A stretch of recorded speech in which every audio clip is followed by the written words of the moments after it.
7 sekolah di Ambon dinyatakan layak pembelajaran tatap muka terbatas.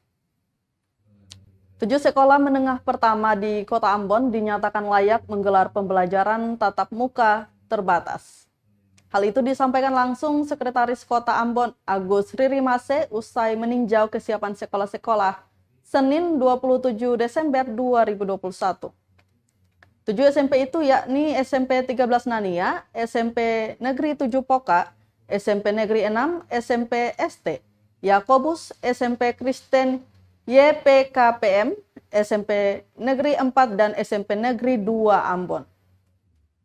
Lanjut Sekot yang baru dilantik itu, sekolah-sekolah itu telah memenuhi syarat vaksinasi guru dan siswa. Ririmase menambahkan pelaksanaan PTM terbatas bakal digelar pada Januari 2022 mendatang.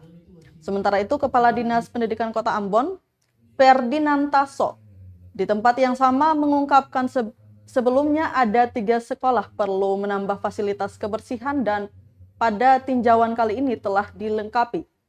Lanjutnya, tak hanya vaksinasi, kapasitas jumlah siswa juga diatur maksimal 18 siswa per kelas dengan protokol kesehatan ketat saat PTM terbatas nanti.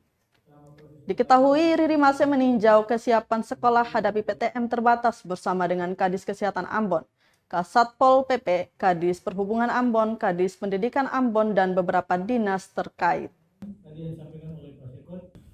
Bersama-sama dengan Pak Kadis Pendidikan dan pimpinan OPD yang tadi saya sebut, itu kami meninjau secara langsung. Kami melihat kondisi sekolah di masing-masing sekolah dan mereka memang layak karena gurunya sudah vaksin 80%, di atas 80%, bahkan ada 90%, bahkan sudah 100%. Ya 100% itu di Santo Andreas di Ahuru itu. Nah, sehingga mereka layak untuk melaksanakan proses belajar mengajar secara terbatas.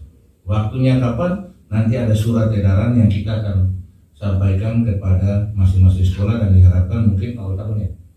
Awal tahun itu sudah mulai proses belajar mengajar. Terima kasih sudah nonton. Jangan lupa like, subscribe, dan share ya.